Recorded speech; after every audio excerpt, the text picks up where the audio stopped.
Masechet Yevamot, Daf Kuf Yud Dalet 114. Nous commençons la page précédente, les deux dernières lignes de la page Rabbi Yitzhak bar Bisna.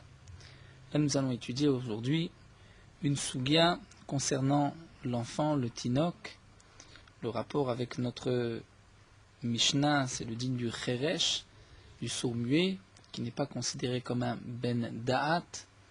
Est-ce qu'on doit l'empêcher de transgresser, de faire des averot? Donc tout d'abord, nous allons nous pencher sur l'enfant de moins de 13 ans. C'est sûr qu'il y a une mitzvah de chinour, de l'initier au mitzvot, mais est-ce qu'un enfant qui transgresse, on doit l'arrêter? Donc la Gemara nous raconte ici, Rabbi Yitzhak bar Bisna, Irkesoulé, Mafteche de Ben Midrasha. Rabbi Yitzhak bar Bisna avait perdu les clés du Bet HaMidrash Birshut Arabim dans le domaine public. Beshabata, le jour de Shabbat. Telekamed Rabbi Padat. Il a été voir Rabbi Padat, lui demander comment faire, puisqu'il a perdu les clés, comment ensuite transporter les clés, puisque c'était le jour de Shabbat. Donc comme le soulève ici le Bach, on ne va pas être Gores Beshabbata, puisqu'il n'a certainement pas perdu les clés pendant Shabbat dans le domaine public. Donc il les a perdues, la question se posait pendant Shabbat, comment faire pour les récupérer?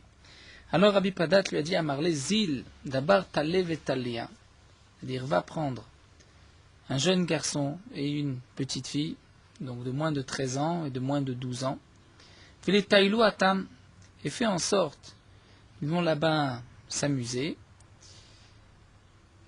et si des imashkach eleu, si ils vont trouver la clé, maïte eleu, ils vont apporter cette clé.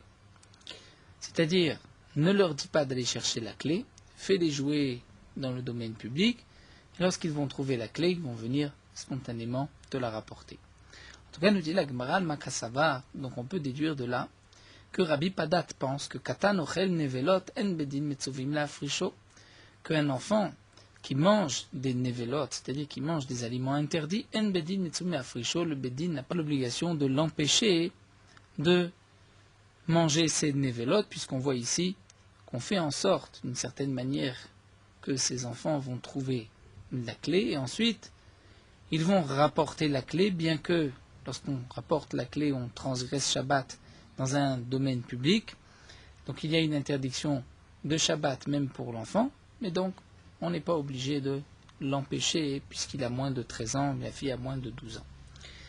C'est une marloquette, est-ce que Katan ochen nevelot bedin metzvim la frisho, en bedin la frisho? Donc la Gemara nous dit, on n'a qu'à apporter de là une preuve, que Katan ochen nevelot, le bedin, n'a pas l'obligation de la frisho, et donc c'est pour cela on n'est pas obligé de l'empêcher de transgresser, c'est pour cela qu'on pourra permettre de cette manière de récupérer la clé. Alors la Gemara va essayer de nous apporter des preuves. Mais ça y est, on peut peut-être apporter une preuve à ce din-là. C'est marqué le Yomar Adam les tinok. Un homme ne doit pas dire à un tinok. Ici, tinok, ne pas traduire à un bébé, mais un enfant de moins de 13 ans, c'est un tinok. Havali mafteach. On ne doit pas lui dire apporte-moi une clé en passant par le domaine public Shabbat. Ou havali chotem. Ou apporte-moi un chotem, un seau. Et là où aval, d'après d'autres rishonim, mais manicho tolesh, manicho zorek. On peut le laisser détacher un fruit de l'arbre, ou on peut le laisser jeter d'un domaine à un autre. Donc ça, ce n'est pas interdit, on n'a pas le droit de lui dire, mais si on le voit faire, on n'est pas obligé de l'arrêter.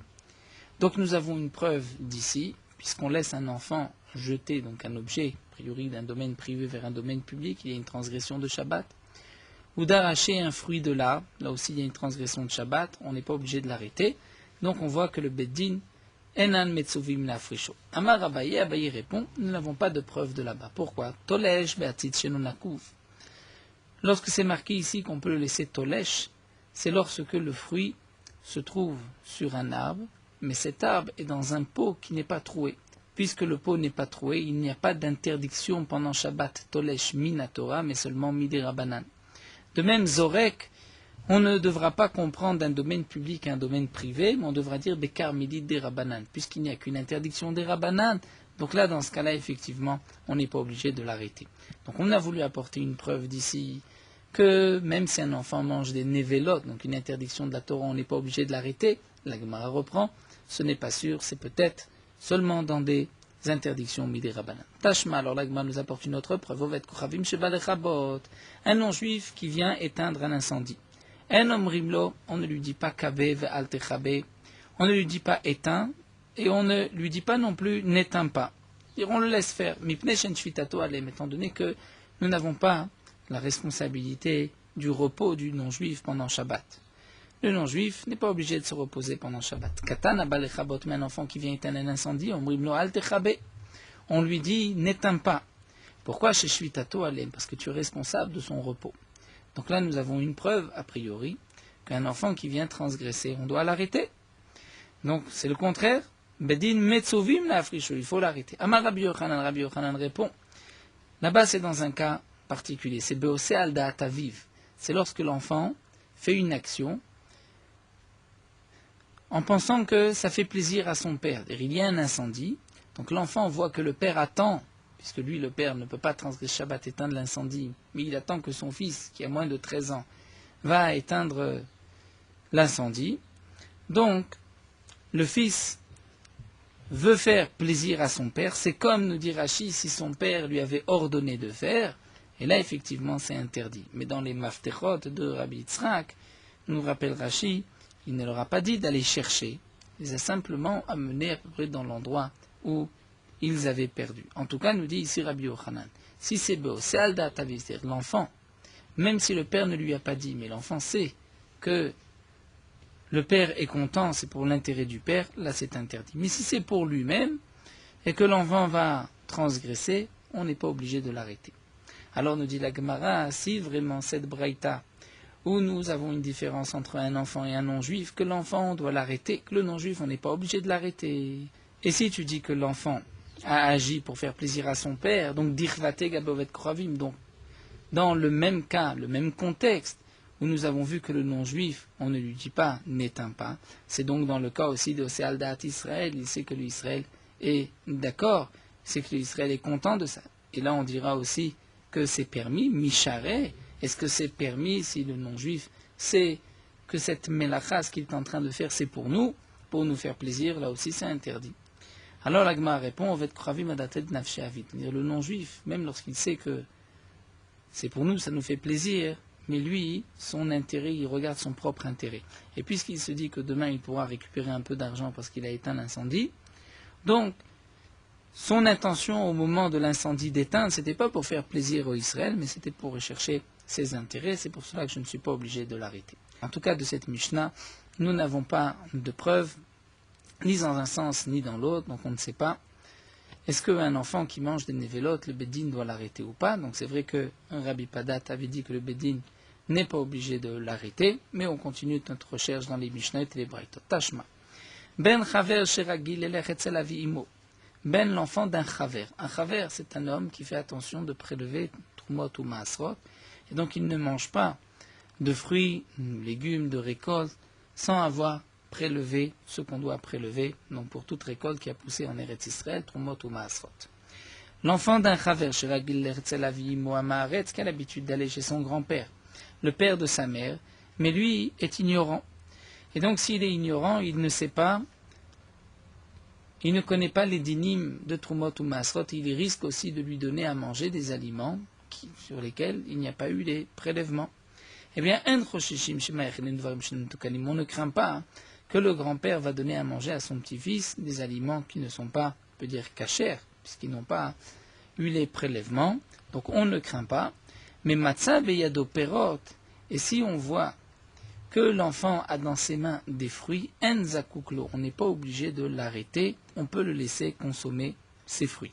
Donc on ne craint pas que le grand-père va le faire manger des aliments interdits. Et même si l'enfant a dans les mains des fruits, et donc certainement ces fruits il les a trouvés chez son grand-père, et le grand-père n'a pas fait les prélèvements, donc ces fruits sont interdits à la consommation, malgré tout c'est marqué qu'on ne doit pas l'arrêter, on peut laisser l'enfant manger ses fruits.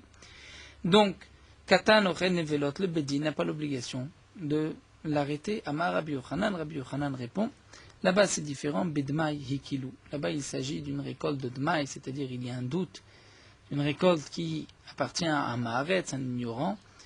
Dmaï c'est Damaï, c'est-à-dire cette récolte, quel est son statut? Nous avons un doute, est-ce qu'il y a eu un prélèvement ou pas. Donc puisqu'il n'y a qu'un doute, et que ce n'est que Midei Rabbanan, puisque Minatora, nous avons un rov que la majorité des Hamaratzin vont faire les prélèvements, malgré tout Midei Rabbanan, il y a une interdiction sur la récolte qui est Dmaï.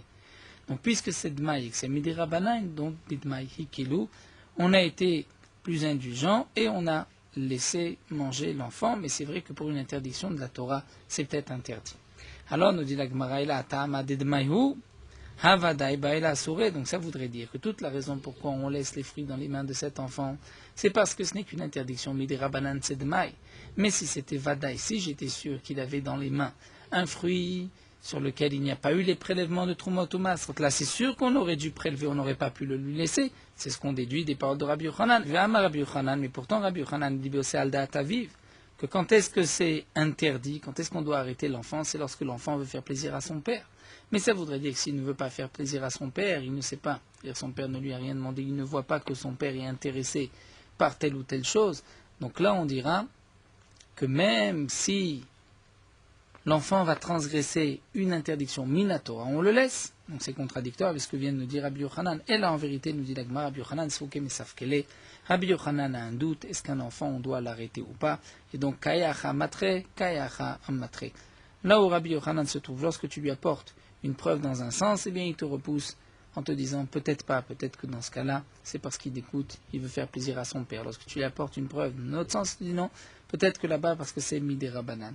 Donc c'est pas que Rabbi Yochanan se contredit, Rabbi Yochanan lui-même ne sait pas, et parfois il répond, c'est-à-dire il dit tu ne peux pas m'apporter de preuve ni dans un sens ni dans un autre.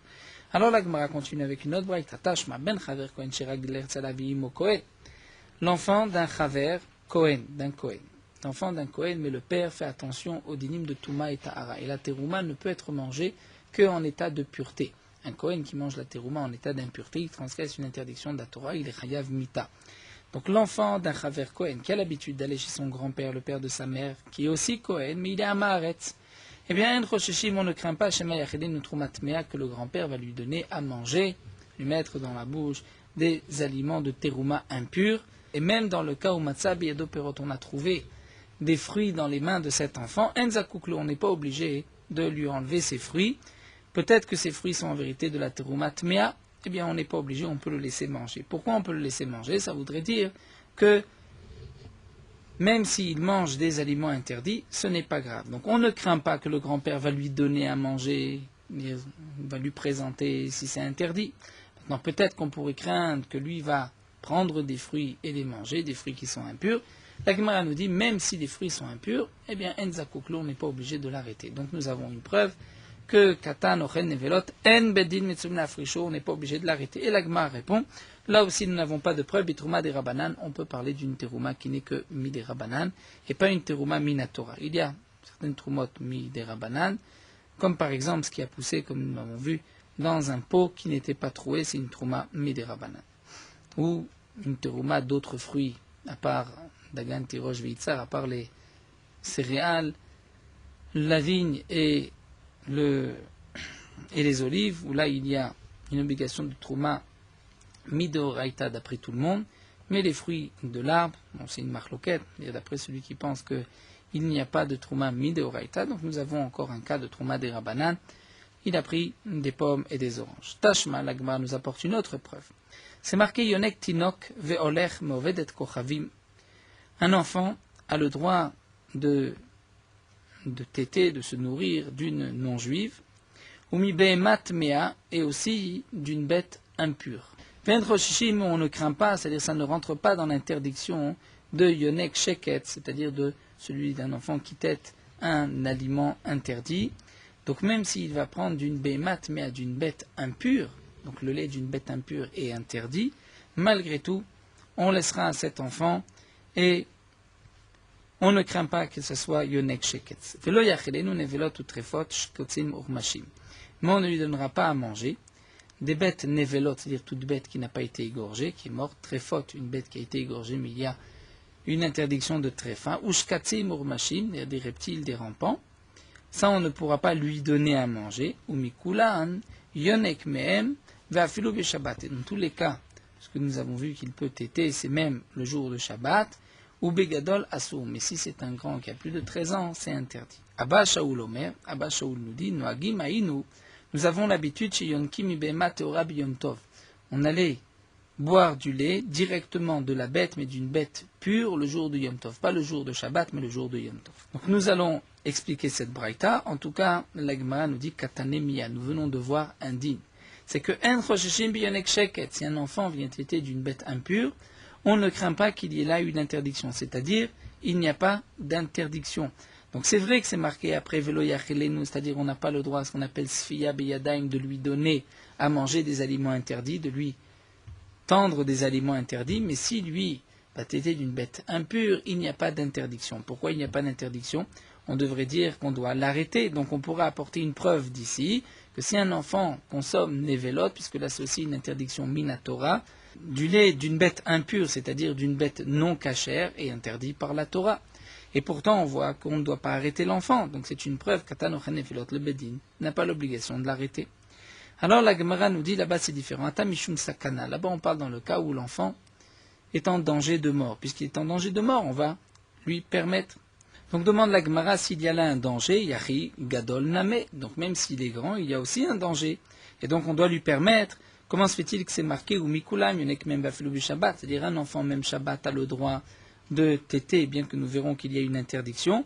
Mais si c'est un gadol, c'est interdit. Mais s'il y a là une sakana, donc même le gadol a le droit de transgresser Shabbat pour cela. La Gemara répond gadol bayum dena. S'il est grand, on doit d'abord bien évaluer, bien regarder, est-ce qu'il ne peut pas attendre jusqu'à la sortie de Shabbat. Mais katan, on ne doit pas attendre. Demande la Gemara katan amelibum dena. Pourquoi pour le katan, on ne va pas aussi voir, est-ce qu'il peut, peut-être qu'il ne va pas mourir de soif, on peut attendre encore la sortie de Shabbat. Amar avuna b'ritrabushwa, stam tinok misukan etzel chalav. Nous avons une règle un enfant, stam, tinok et mesoukan est en danger de mort concernant le lait s'il ne boit pas de lait, donc on va lui permettre même Shabbat. Donc nous avons vu ici dans la Braïta qu'un enfant peut téter du lait même d'une bête impure, c'est-à-dire d'une bête non cachère. Et il peut le faire même Shabbat. Donc on a posé la question, comment se fait-il qu'on ne va pas l'arrêter, pourquoi ce n'est pas Yonek Sheketz? Donc on répond qu'il y a un danger de mort. Alors que pour un gadol, il n'a pas le droit, même dans un cas donc, de danger de mort, de téter Shabbat, puisqu'on doit le faire attendre. Peut-être qu'il peut attendre encore jusqu'à Motzei Shabbat. En tout cas, nous n'avons pas de preuve ici qu'un katan qui consomme des nevelot, on n'est pas obligé de l'arrêter. Peut-être qu'ici, c'est différent parce qu'il y a un danger de mort. Alors l'agma continue. Nous avons vu Abba Shaul, Abba Shaul nous dit qu'ils avaient l'habitude c'était de prendre du lait d'une bête pure le jour de Yom Tov, donc de boire directement de la bête. Et Chidame, de quel cas il s'agit? Il dit qu'Asakana, si c'était dans un cas de danger, alors Afilou Shabbat, non, mais même Shabbat, ils avaient le droit. Pourquoi Abba Shaul nous dit c'était juste Yom Tov? Il dit qu'Asakana, s'il n'y avait pas de danger de mort, alors Afilou Yom Tov assour, même Yom Tov c'est interdit. Pourquoi?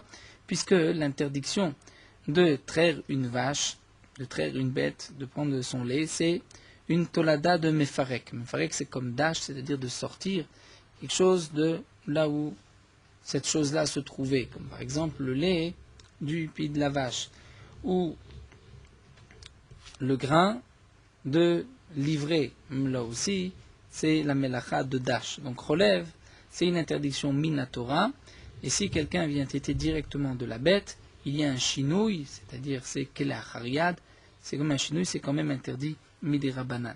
Alors la Gemara répond, l'otzricha, voici de quoi on parle. On parle dans le cas des ikat se'ara, il y avait une difficulté, une souffrance. C'est-à-dire s'il ne buvait pas, c'est vrai qu'il n'était pas en danger de mort, mais quand même il se sentait mal. Donc veka savar, et donc Abba Shaul nous dit que lui pense que mefarek elachariad, ou que lorsque quelqu'un va téter directement de la bête, c'est vrai que c'est la melacha de mefarek, mais c'est avec un chinouille, avec un petit changement. Normalement on va traire une vache, on ne va pas boire directement. Et donc Shabbat est sur ce qu'il a gazou rabanan, puisque Shabbat c'est plus ramour que Yom Tov, puisque si quelqu'un transgresse Shabbat, il est chayav ce qu'il a. Donc c'est pour cela que les Khamim ont fait une gzera et ont interdit de téter directement de la bête. Mais Yom Tov, des Isourlav, le gazou rabanan. Mais Yom Tov, puisqu'il n'y a qu'un Isourlav, les Khamim n'ont pas fait de gzera. Donc en tout cas, nous avons essayé d'apporter une preuve de là, puisque nous avons vu qu'on n'a pas besoin d'arrêter un enfant qui va téter d'une bête non cachère. Donc on a voulu apporter une preuve que En Bedi Mitzurim la frichon, on n'est pas obligé de l'arrêter. Nous avons répondu que là-bas on part dans un cas de danger de mort. L'agma continue Tashma. L'autorloum ne mangeait pas tous ces reptiles qui sheketsem, parce qu'ils ont été rejetés par Hachem, ils sont interdits, c'est des shekets. Donc l'atachilum, la dracha, c'est ne les donnez pas à manger à d'autres. Les azir agdolim alaktanim, pour interdire même aux grands de donner aux enfants, donc des aliments interdits des shkatim. Donc maïlav de amar leou lotorlu, n'est-ce pas que le passouk vient nous dire de préciser, d'interdire aux enfants et de leur dire ne mangez pas. L'agma répond lo. L'interdiction, c'est ici de ne pas leur donner en main propre. Mais si eux mangent, il n'y a peut-être pas d'interdiction. Tashma l'agma nous rapporte un autre passouk. À propos de l'interdiction de consommer du sang, c'est marqué Kol nefesh mikem lo tochal dam. Toute âme parmi vous ne doit pas consommer de sang. Pourquoi le passouk nous dit Kol nefesh mikem? C'est pour nous apprendre la zirak dolim alaktanim, que même les grands vont devoir dire aux petits de ne pas consommer du sang. Maïlav, n'est-ce pas d'amri lotorlou? Ça veut dire que les grands vont prévenir, vont interdire, vont leur dire ne mangez pas. Et donc si on voit un enfant consommer du sang, on doit l'arrêter. Donc on pourra apporter de là une preuve que Mitsuvim la fricho, on doit l'arrêter. Elle me répond là, peut-être qu'on peut expliquer le pasouk, que la Torah vient nous dire ne donnez pas vous-même, ne pas tendre du sang à un enfant. Mais s'il lui mange, il n'y a peut-être pas d'interdiction. Tash Malagma nous rapporte un autre dit. À propos des Kohanim, la Torah nous dit un Kohen n'a pas le droit de se rendre impur pour un mort. Et c'est marqué dans le passouk que mort de la Kohanim ben Aaron va martalem. Dis-leur, va martalem et tu leur diras. Pourquoi cette répétition? Pour nous apprendre la zirk dolim alaktanim, que même le grand, c'est-à-dire le Kohen, l'adulte, doit prévenir, doit faire en sorte que l'enfant Kohen ne se rende pas impur non plus. Maïlav, n'est-ce pas, d'amar leulotitamu, qu'on doit dire aux enfants ne vous rendez pas impurs. Donc on voit que si un enfant veut rentrer dans un endroit où il y a un mort, on doit vous toucher un mort, on doit lui dire ne rentre pas, ne te rends pas impur. Donc Metsuvim la fricho. L'agma répond non, lo, de l'olitamel leubeyadaim. Là aussi, le passouk vient dire ne rendez pas vous-même impur. Il ne faut pas faire en sorte que l'enfant soit impur par notre intermédiaire. Directement de le mettre, de le faire toucher. Alors nous avons donc 3 psukim pour nous dire qu'un gadol doit faire attention au katan. Pourquoi ces 3 psukim et tzricha? Parce que si on avait juste le premier din des shkatim, eh bien, déreptilement, j'aurais pu dire Mishum di Isuran b'mashou. Pourquoi la Torah va interdire de donner à un enfant? C'est parce que le Isur d'un Sheret, c'est b'mashou, même un petit volume, c'est-à-dire même le volume d'une lentille. Avalda, mais le sandé vite, puisqu'il faut une quantité, imalo, peut-être que l'interdiction est moins forte, puisque le chiour est plus grand. Avant de transgresser l'interdiction de la Torah, ils font consommer un révite de sang. Et donc j'aurais pu croire que là il n'y a pas d'interdiction de donner à un enfant. Là aussi la Torah dit c'est interdit. Si nous avait enseigné le din du sang, j'aurais pu dire c'est vrai que le sang c'est interdit. Je me dis karet, parce que si quelqu'un consomme du sang, il est puni par karet. Mais si quelqu'un consomme des reptiles, puisqu'il n'y a qu'un lave de la Torah, j'aurais pu croire qu'il n'y a pas d'interdiction de donner à un enfant. Donc le passouk nous dit ça aussi c'est interdit. Si on avait ces deux dinim là, j'aurais pu dire parce que l'interdiction de Sheret c'est pour tous les bénis Israël. L'interdiction du sang c'est pour tout le monde. Aval Touma, mais le din des Kohanim, la Touma, Imalo, peut-être que non, étant donné que ça ne concerne que les Kohanim, donc peut-être que l'interdiction n'est pas aussi forte, et puisque l'interdiction n'est pas aussi forte, peut-être que je peux rendre impur un enfant. Donc le passouk nous dit, ça aussi on ne pourra pas. Vh Moinan Touma, et donc l'Agma nous dit maintenant le sens inverse. Si on nous avait enseigné le din de Touma, j'aurais pu dire que c'est vrai que là tu ne peux pas rendre impur un enfant, parce que Kohanim, Sha'ane, les dinim des Kohanim c'est différent, mais Mishum des Riba, Baem Mitzvot Eterot, on voit que les Kohanim ont plusieurs mitzvot que les Bnei Israël n'ont pas, dans les dinim de Touma, Tahara, et donc j'aurais pu croire que cette mitzvah est particulière, on doit faire attention de ne pas rendre impur des enfants. Aval Hané, mais dans les premiers cas de Sheketz et de Dam, Imalo, peut-être qu'il n'y a pas d'interdiction de donner à un enfant du sang ou un reptile. Donc l'Agma nous dit, Tzricha, nous avons besoin de ces 3 dinim-là, de ces 3 psukim, pour nous dire qu'il ne faut pas donner en main propre à un enfant, mais nous n'avons toujours pas de preuve. Est-ce que on doit arrêter un enfant ou pas? Est-ce que Metsuvim la fricho ou pas? Alors la Gemara va nous rapporter maintenant notre Mishnah. Tashma. Nous allons rapporter quelques cas de notre Mishnah. Donc on va replonger dans les dinim de Yevamot. Shne achim, 2 frères, echad pikav, echad cheresh. Un qui était normal, l'autre était sourd-muet. Nisuim shte achayot sont mariés à 2 sœurs pikrot qui sont normales. Nous avons vu que Maître Rejbal Pikrit, si le sourd-muet qui était marié à une des sœurs normales est mort, donc maintenant sa femme à lui a une obligation de yiboum, mais qui n'est que midirabanan, puisque le cheresh, le sourd-muet, n'a contracté un mariage que midirabanan. Donc Maïa c'est Pikar Bal Pikrit, qu'est-ce que va faire le Pikar Bal Pikrit qui lui est marié avec la sœur de la Yébama? Bien Tetse Mishum Achot Isha. La Yibama n'a pas d'obligation de Yiboum, étant donné qu'elle est la sœur de sa femme. Mais dans le cas inverse, Met Pikir Bal Pikrit, si c'est le Pikir, dire le frère qui était normal, marié à une vie normale, qui est mort, Maya Secheresh Bal Pikrit, que va faire là le sourd muet? Puisque l'obligation de Yiboum est une obligation Minatora, et lui le Cheresh est marié avec la sœur, mais seulement Midirabanan. Donc maintenant, Motsiet Ishto Beget, nous avons vu qu'il est obligé de renvoyer sa femme, lui donner un guet, parce que sa femme est maintenant la sœur de sa Zekukato, de celle avec qui il a une obligation de Yiboum. Et puisqu'il va divorcer sa femme, eh bien, Chet arrive, la sœur de sa femme, c'est-à-dire la femme de son frère, Asura le Olam va être interdite à jamais, puisqu'il ne peut pas lui faire Yiboum, étant donné que c'est la sœur de sa divorcée, et il ne peut pas non plus lui faire Khalitsa, parce qu'il est Cheresh, parce qu'il est sourd-muet. Alors demande la Gemara, pourquoi on l'oblige à renvoyer sa femme, à lui donner un guet à sa femme? Nous avons dit pourquoi. Parce que sa femme devient maintenant la sœur de sa Zekukato. Mais demande la Gemara, lui est Cheresh, s'il est Cheresh, il a le statut d'un enfant, donc même s'il transgresse et qu'il reste avec Achot Zekukato, c'est pas grave. Titev Gabek, il a qu'à rester chez lui, Katanochel Neveloto, lui le Cheresh est comparé à un enfant qui mange quelque chose d'interdit. Et donc, même s'il transgresse, puisque c'est la sœur de sa Zekukato, de la femme à qui il a une obligation de Yiboum, il y a une interdiction, mais on n'est pas obligé de l'arrêter. Donc on pourrait la laisser. La Gemara répond, c'est vrai que lui n'a pas d'interdiction, mais Mishum Isura Dida. Mais elle, qui est normale, a une interdiction, puisque elle est la sœur de la Zekukato de son mari, donc c'est pour cela qu'il est obligé de la divorcer, pas pour lui, mais pour sa femme. Alors la Gemara va nous rapporter le cas inverse. Tashma. Shnei Achim, nous avons vu dans la Mishnah deux frères Pikrim intelligents et Sumishtachiot mariés à deux sœurs, mais Achat Pikrit Vachal Chereshet, une normale et l'autre sourd-muet.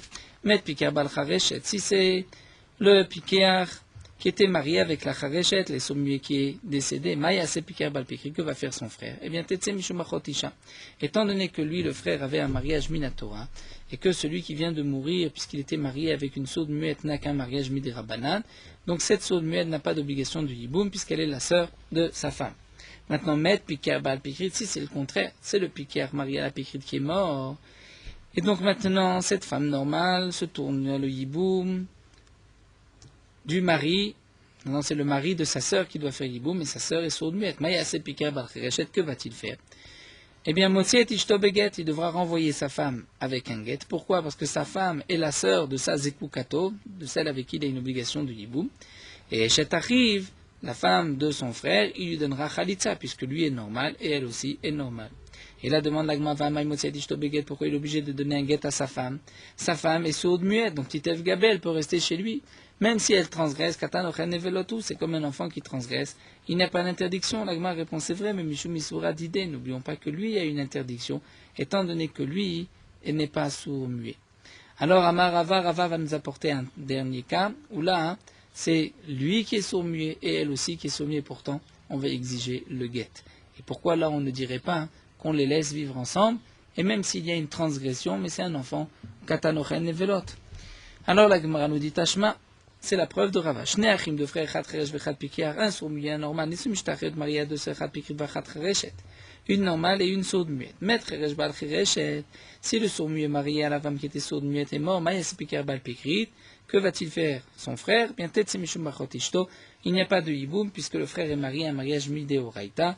Le défunt était un mariage Midérabanan et c'est la sœur de sa femme, donc il n'y a pas de Yiboum. Mais dans le cas où Met Pikir Bal Pikrit, si c'est le frère normal marié à la femme normale qui est décédée, donc là il y avait un mariage Minatora, puisqu'il y avait un mariage Minatora, donc sa femme a une obligation de Yiboum avec le sourd-muet Minatora. Maya Sechesh Bal Chereshet, que va faire le sourd-muet marié à la sœur qui elle aussi est sourde-muette? Eh bien, Motsiet Ishto Beget, il devra donner un guet à sa femme. Pourquoi donner un guet à sa femme? Puisque sa femme est la sœur de Zekukato, de la femme à qui il a une obligation de faire Yiboum. Veshet arrive, et la femme de son frère Asura l'Olam restera interdite à jamais, puisqu'il ne peut pas lui faire ni Yiboum ni Khalitsa. Il ne peut pas faire Yiboum parce qu'elle est maintenant la sœur de sa divorcée, et il ne peut pas faire Khalitsa. Pourquoi? Parce que lui est Cheresh. Le Cheresh, nous avons vu, ne peut pas faire de Khalitsa. Ve'acha, et donc nous dit ici la Gemara, de la Visur Didaïka, ve la Visur Dideïka. Là, il n'y a pas ni une interdiction pour elle, ni une interdiction pour lui. Puisque lui est sourd-muet, elle est sourde-muette, même s'ils restent ensemble, même si c'est vrai qu'elle est Achot Zekukato, mais ils ne sont pas conscients, ce ne sont pas des êtres bardats, ce sont comme des enfants, et donc on ne devrait pas les arrêter. Donc on pourrait peut-être apporter une preuve, puisque c'est marqué qu'il va renvoyer sa femme avec un guet, qu'il faut les affricho. Alors là, Gemara dit non. Amar Avshmaya, Zera Mishumatarati Bamalash. En vérité, c'est vrai qu'on aurait pu les laisser ensemble. Mais si on les laisse ensemble, les gens vont se tromper. Les gens ne vont pas se dire on les a laissés ensemble parce que c'est un katan ochel nevelot. C'est-à-dire ils transgressent, mais ce sont des enfants. Les rimes ne sont pas conscients, on les laisse faire. On n'est pas obligé de les arrêter. Les gens vont dire que certainement que les kiddushin que lui, ce sourd-muet, avait contracté avec cette femme sourd-muette, ce sont des kiddushin qui sont forts. Et ces kiddushin ont repoussé l'obligation du yiboum de la sœur.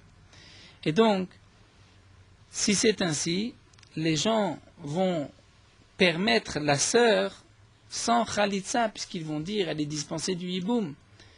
Mais il y a une obligation d'hiboum, comme nous l'avons vu, et c'est vrai qu'elle ne peut pas faire khalitsa, elle ne peut pas faire hiboum, puisque c'est un sourd-muet, mais les gens vont la permettre.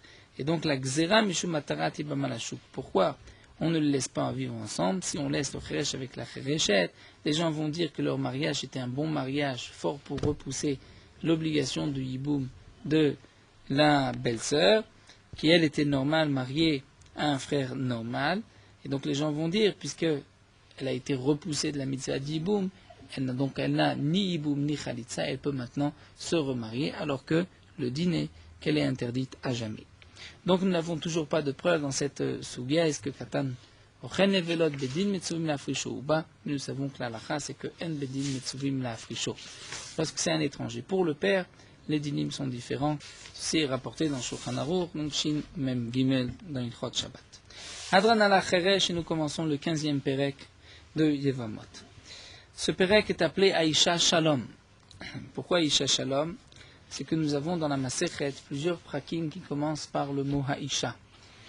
Et normalement, on appelle chaque fois le Perek du nom des premiers mots de la Mishnah du Perek. Donc nous avons le 10e Perek qui est aussi Haïcha. Nous avons ici le 15e Perek qui est Haïcha. Et nous avons le 16e Perek qui est Haïcha encore. Et donc c'est pour cela que on va donner différents noms. Le premier Perek, puisque c'était un long Perek, le 10e Perek était appelé Haïcha, puisque c'était un long Perek, on l'a appelé Haïcha Rabba, c'est-à-dire le long Perek, le grand digne de Haïcha. Ensuite, ce Perek Haïcha Shalcha, puisque nous avons parlé de Shalom Beno le Bena, donc on l'a appelé Haïcha Shalom, et le dernier, on va l'appeler Haïcha Batra, puisque c'est le dernier Perek qui commence par Haïcha. Donc voici le din, nous revenons au dinim d'une femme dont le mari a disparu. Donc là, la fin de la Masechet concerne ce din-là. Nous verrons les dinim lorsque il y a des difficultés à reconnaître une personne morte. À partir de quand on pourra déclarer qu'il est mort. Donc pour l'instant, nous allons voir le din de la femme Shalchahi ou Ba'ala Lemdinatayam qui est partie, elle et son mari, en outre-mer. Shalom Beno le Bena. Ils étaient en paix tous les deux, ils ne se disputaient pas. Veshalom Baolam, et il y avait la paix dans le monde. Uba Amra, elle est venue dire Med Baali, mon mari est décédé. Tinase, elle peut se marier. Med Baali, elle vient dire mon mari est décédé, il n'a pas laissé d'enfant. Titiabem, elle pourra faire hiboum avec le frère de son mari. Et donc on ne craint pas que cette femme a menti. Bien sûr, si le mari revient, elle sera interdite au mari et au premier mari, au deuxième mari. Donc ça c'est à condition, nous dit la Mishnah, qu'il y ait eu la paix entre lui et elle, et la paix dans le monde. Mais s'il y a Shalom Beno le Bena, ils étaient eux en paix. Mais Milchama Baolam, il y avait la guerre dans le monde. Ou le contraire, Ktata Beno le Bena, ils étaient eux en dispute. Mais Shalom Baolam, il y avait la paix dans le monde. Ou Bata Amra, elle est venue dire Med Bali, Enanemenet, on ne la croit pas. Pourquoi on ne la croit pas? Lorsqu'il y a la guerre dans le monde, donc on craint que peut-être elle va facilement dire que son mari est mort. Elle pense que son mari est mort, puisqu'il y a beaucoup de gens qui meurent. Elle pense que lui aussi est mort, alors qu'il n'est pas mort. Et s'il y a des disputes entre eux, peut-être que, puisqu'elle le déteste tellement, elle est prête à se remarier, même s'il revient, elle sera interdite à lui. Ça ne la dérangera pas. Donc on ne croit une femme que si elle était en paix avec son mari et qu'il y a la paix dans le monde. Rabbi Yehuda Omer Lola Menane Menet. Rabbi Yehuda nous dit une femme, on ne la croit pas, sauf si elle a imken Bata Boché ou Bigdé Abkroui, seulement si elle vient et qu'elle pleure et que ses habits sont déchirés. Là, dans ce cas-là, on la croira. Amroulo Melcham, ils m'ont dit, Achadzo, Achadzo, Tinase, dans tous les cas, même dans ce cas-là, même dans notre cas, Tinase, elle pourra se remarier. Donc nous verrons exactement à la fin de Machloket, par la suite dans la Gemara. La Gemara nous dit que Tana Shalom Beno Lebena, Mishum Debae, Dekabae le Mitnek Tata Beno Lebena. Dans la Mishnah, au début, c'est marqué quand est-ce qu'on croit la femme, lorsqu'ils sont en paix, et lorsqu'il y a la paix dans le monde. Alors la Gemara vient expliquer, c'est pas que nous savons qu'ils sont en paix. Mistama, ils sont en paix. Tant, jusqu'à preuve du contraire, ils ne se disputent pas. Jusqu'à preuve du contraire, il n'y a pas de guerre dans le monde. Alors pourquoi le Tana emploie ce terme? Il y a la paix entre eux, il y a la paix dans le monde. Alors Tana Shalom Beno Lebena, parce que par la suite le Tana voulait dire qu'il y avait dispute. Ktata Beno Lebena, il y avait une dispute dans le deuxième cas de la Mishnah. Donc au début il nous dit il n'y a pas de dispute. Mais c'est vrai que même s'il ne précise pas, Mistama, il n'y a pas de dispute. Tana Shalom Baolam, pourquoi il nous enseigne qu'il y a la paix dans le monde? Non pas pour nous dire qu'il faut savoir qu'il y a la paix dans le monde, la paix a été déclarée, mais Mishum de Kabel Mitne Milchama Baolam, puisqu'on veut nous parler plus tard dans la Mishnah, lorsqu'il y a une guerre dans le monde. Donc au début c'est marqué quand il y a la paix dans le monde. Donc on n'a pas besoin de préciser qu'il y a la paix dans le monde tant qu'il n'y a pas de guerre. Amar Rava, Rava nous dit Maïtama de Milchama. Quelle est la raison que lorsqu'il y a une guerre, on ne croit pas la femme? La Gemara répond Mishum de Amra Bededame, parce qu'elle risque de dire Bededame, quelque chose qui lui paraît, elle va imaginer, elle va penser que son mari est mort alors qu'elle ne l'a pas vu. Salka Datar, elle va penser Bechol Anedi Iktol ou Palit, avec tous ces gens qui sont morts, il y avait juste son mari qui va être sauvé et qui n'est pas mort, donc elle va certainement se dire tout le monde est mort, tout son groupe est mort, certainement que lui est mort aussi, mais elle ne va pas bien vérifier, donc c'est pour cela que s'il y a la guerre, on ne la croit pas, parce que peut-être qu'elle n'a pas vu, mais elle pense qu'il est mort. Et im timtselomar, kevan de shalom beno lebena, natra adechazia.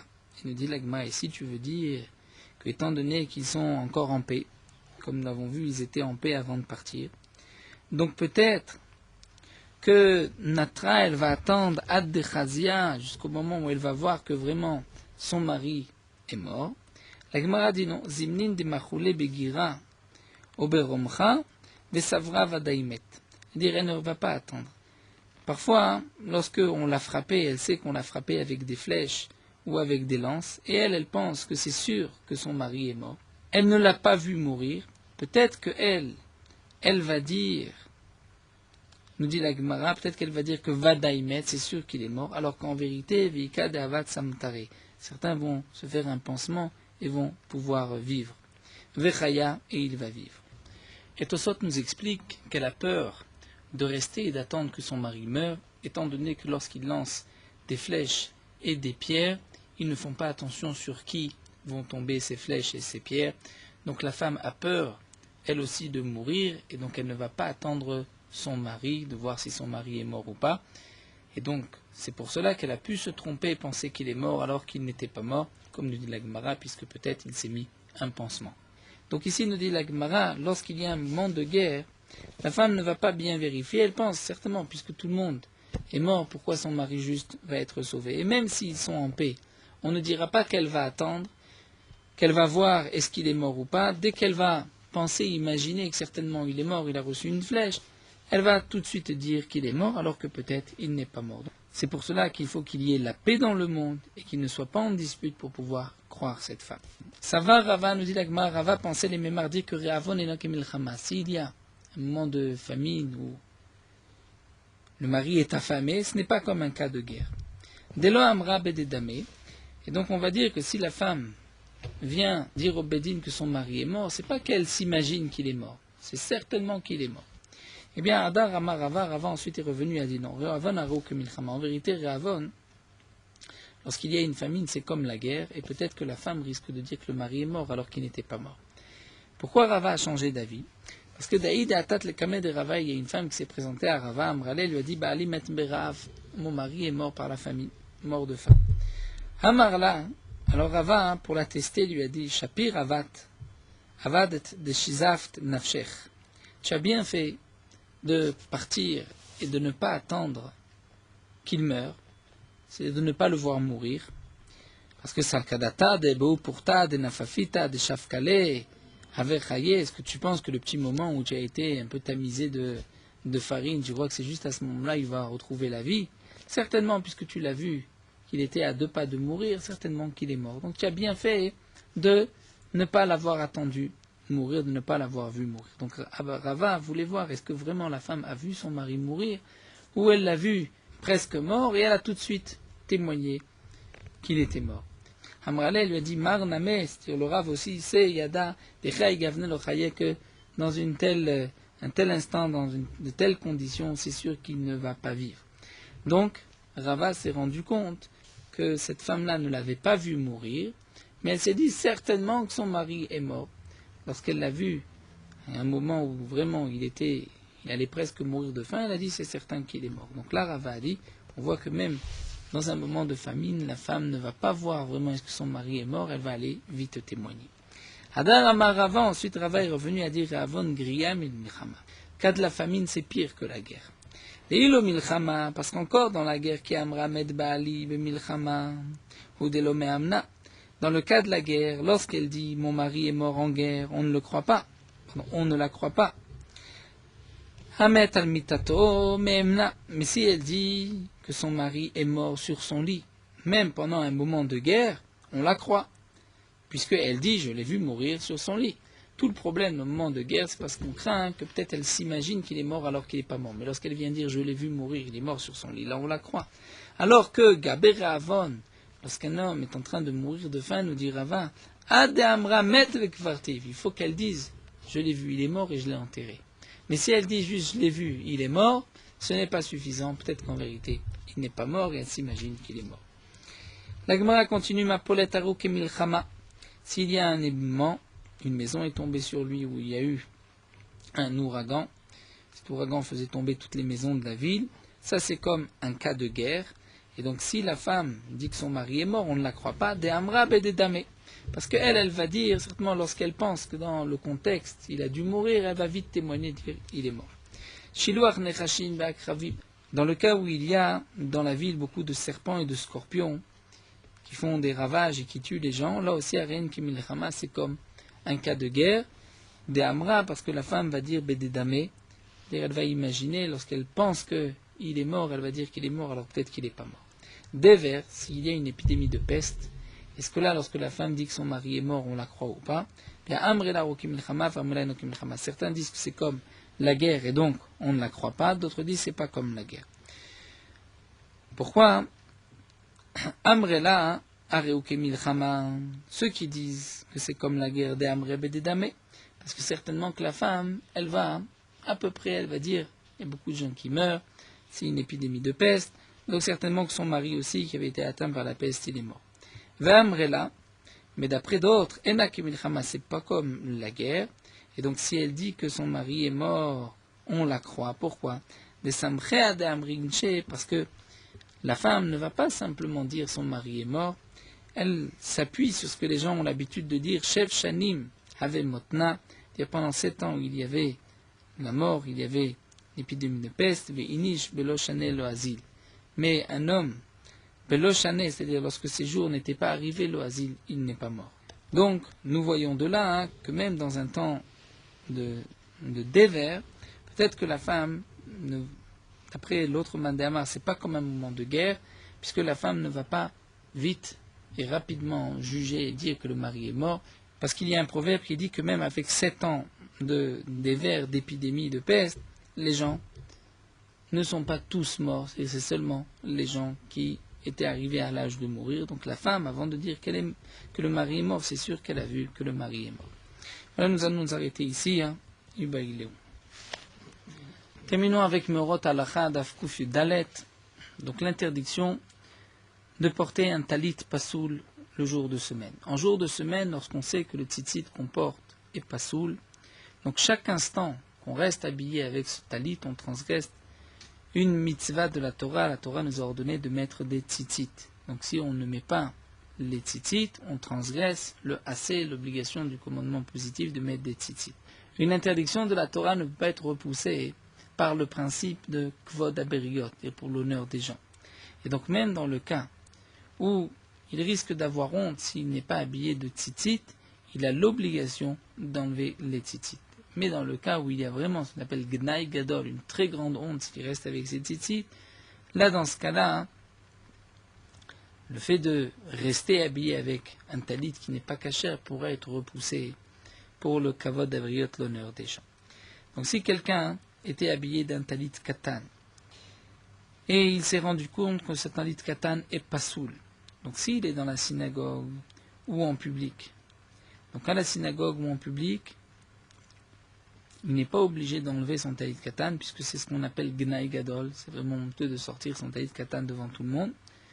Donc il n'est pas obligé de le faire immédiatement. Kvod Aberiot repousse même l'interdiction de la Torah, mais il doit se dépêcher d'aller dans un endroit où il pourra discrètement enlever son talit katan pour ne pas transgresser.